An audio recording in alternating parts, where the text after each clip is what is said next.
3 batu yang menutupi terguling dan pintu masuk gua tampak terbuka. Dikatakan bahwa jasad Namrud telah menghilang. Peradaban mulai mengagungkan namanya menjadi Osiris, Isis, dan Horus sebagai bentuk dewa yang disembah dan dipuja pengikutnya.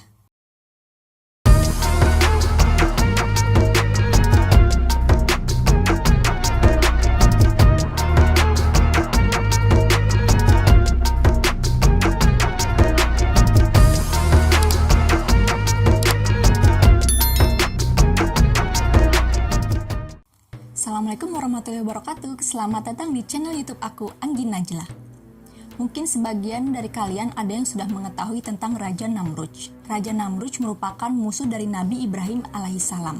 Nah, kali ini aku akan bahas sisi lain dari Raja Namrudz yang mungkin sebagian kalian belum mengetahuinya. Perilaku menyimpang sudah ada sejak ribuan tahun lalu, dan bahkan sampai hari ini masih banyak yang melakukannya. Tidak heran saudara yang masih satu kandung saling mencintai dan berhubungan fisik. Inilah kisah Raja Namrudz yang menikahi ibunya sendiri, seorang pemimpin keturunan kelima dari Nabi Nuh. Namanya dikenal sebagai Namrudz bin Kaan, bin Kush, bin Ham, bin Nuh, seorang raja yang populer di peradaban dunia sekitar tahun 2275 hingga 1943 sebelum Masehi.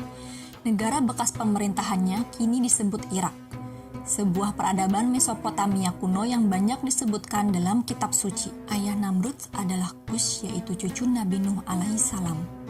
Sedangkan ibunya adalah Semiramis. Ibunya pada usia remaja telah menikah dengan ayahnya. Konon, sehari setelah berhubungan intim dengan Semiramis, ayahnya meninggal dunia. Oleh karena itu, saat Namrudz lahir, ia tidak mempunyai ayah. Ibunya adalah seorang wanita yang cantik dan bijaksana. Setelah ia lahir, konon dia tidak pernah disentuh oleh manusia, dan Namrudz dianggap anak yang suci. Ini telah menambah keyakinan Namrudz bahwa ia adalah anak Tuhan. Raja Namrudz telah dianugerahi dengan daya intelektual yang tinggi dan menjadi ahli dalam berbagai bidang seperti seni desain, matematika, dan ilmu falak. Dia telah menemukan sistem seksagesimal yang membagi lingkaran ke 360 derajat, 1 jam ke 60 menit, dan 1 menit ke 60 detik. Selain itu, dia menetapkan bahwa satu hari dibagi menjadi 24 jam, setiap jam ke 60 menit dan 1 menit ke 60 detik. Menurut dia, hari dimulai pada waktu tengah malam dan bukannya pada waktu matahari terbenam seperti yang dipercaya oleh kaum sebelumnya. Di samping itu, Namrudz mahir dalam perhitungan matematika, dalam konstruksi bangunan-bangunan besar, jembatan, kuil, istana, dan bendungan. Antara lain kontribusinya adalah konstruksi sistem saluran irigasi di lembah Tigris dan Euphrates. Dialah orang yang pertama menggunakan batu bata dari tanah liat yang dibakar sebagai bahan bangunan. Bahkan, Namrudz terkenal sebagai arsitek menara Babel, yaitu bangunan pencakar langit yang pertama di dunia. Sayangnya, sebagai seorang ateis, dia telah menyalahgunakan kemampuan itu untuk menyesatkan rakyatnya. Antara lain menggunakan ilmu falak untuk menciptakan berbagai sistem meramal nasib seperti horoskop dan meramal nasib palmistri. Tujuannya adalah untuk menunjukkan bahwa manusia tidak perlu Tuhan, karena manusia mampu memprediksi dan mengubah nasibnya dengan sendiri. Selain itu, ia membangun banyak bangunan dan berhala yang megah dan indah agar manusia kagum dengan kehebatan ciptaannya sendiri.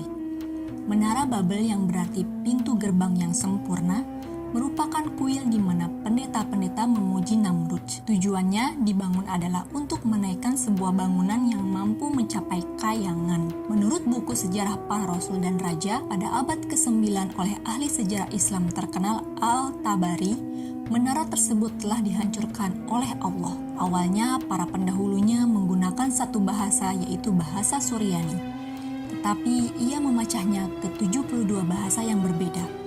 Akibatnya, mereka tidak dapat berkomunikasi satu sama lain dan tidak dapat melanjutkan pembangunan menara tersebut.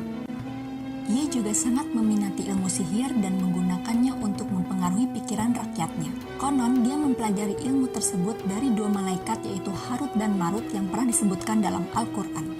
Selain itu, Namrudz memulai era baru yang dimana dia memandang rendah kepada Tuhan. Rakyatnya tidak dianjurkan untuk melakukan kebaikan demi Tuhan, karena baginya Tuhan adalah gaib yang lemah. Oleh itu, orang-orang di bawah pemerintahannya bisa mengikuti nafsu manusia seperti berpesta, seks bebas, arak, dan segala kemungkaran yang lain. Oleh karena itu, Namrud diberi gelar Bacchus atau dewa anggur karena ia mabuk dengan keduniaan.